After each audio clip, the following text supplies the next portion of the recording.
Quero, nesse momento, convidar-te a abrir a Bíblia em Atos 1, verso 8. Atos 1 e 8 diz: Mas recebereis a virtude do Espírito Santo, que há de vir sobre vós, e ser-me-eis minhas testemunhas, tanto em Jerusalém, como em toda a Judéia, Samaria, até a consumação dos séculos. Amigo ouvinte, ao pensar sobre o tema de evangelização, duas perspectivas vêm imediatamente à minha mente. Uma mais local e a outra, diria, global e coletiva. A primeira se refere ao desafio pessoal de cada um de nós, enfrentarmos e compartilhar a fé.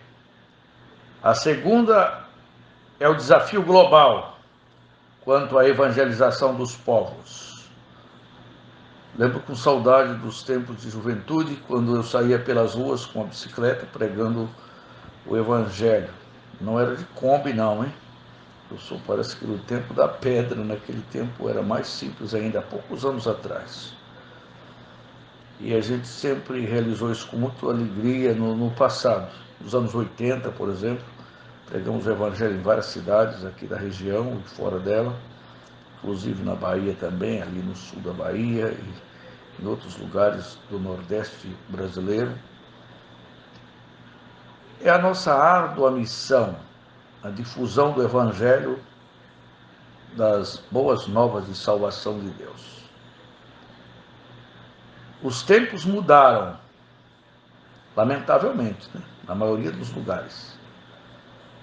A urbanização, o estresse de todo dia, o individualismo e muitos preconceitos em relação às igrejas resultantes da má atuação dos seus setores têm dificultado bastante a abordagem direta, até certo ponto ingênua, que nós fazíamos nos idos de 70 e 80. Hoje buscamos novos métodos de evangelização, tentando ser criativos e inovadores. Mas o problema principal não é a metodologia, e sim o fato de que a evangelização é frequentemente vista como um programa, uma atividade da igreja local. Mas, amigo ouvinte, evangelizar, pregar as boas novas do reino de Deus, é nosso dever compartilhar de Cristo para as pessoas com as quais convivemos. Quem sabe a programação evangelística da sua igreja, ela não tem se preocupado muito com a sorte dos perdidos. É raro hoje ouvir pregações de cunho evangelístico, versando sobre a fé e o arrependimento.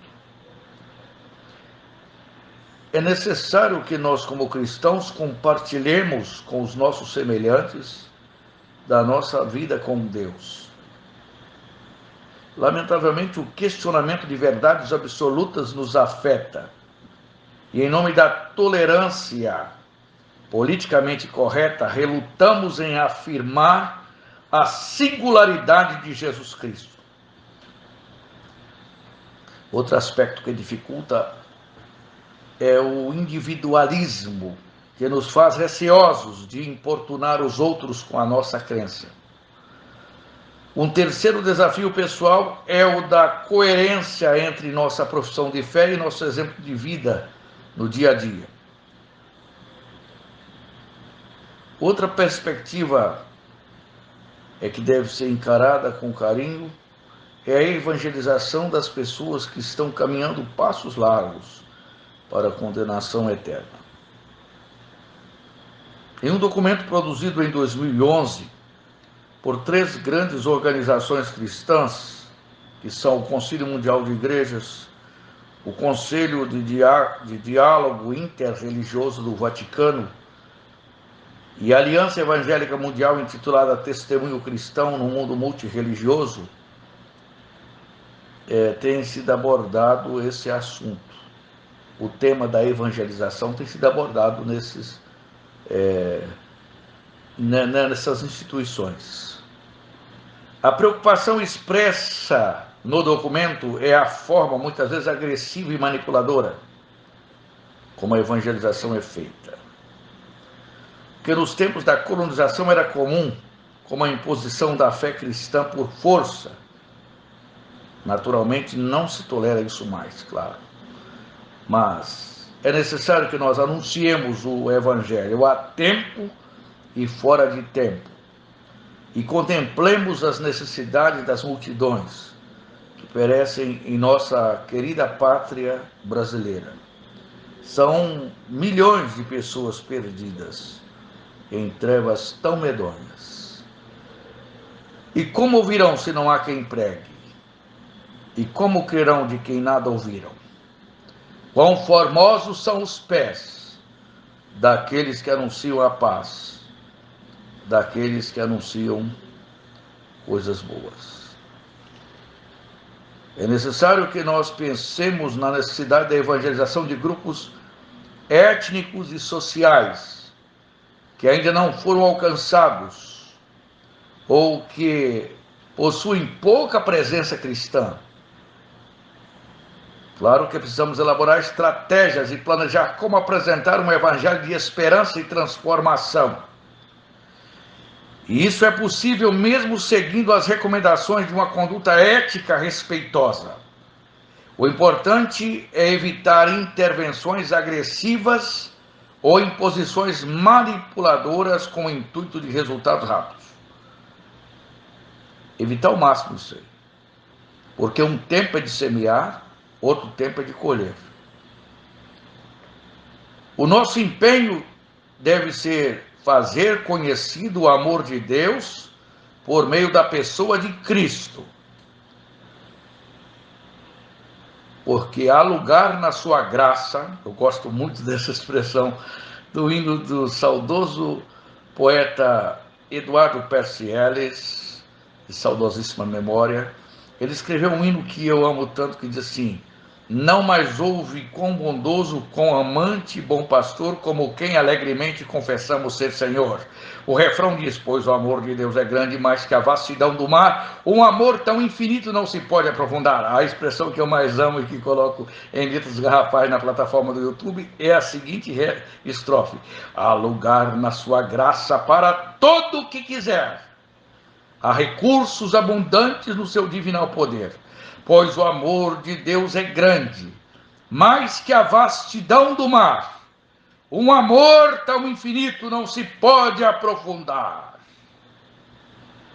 Tem pessoas querendo limitar o amor de Deus, dizendo que ele só amou um grupo seleto de pessoas no universo, e querendo também com isso limitar o alcance da abrangência do Evangelho.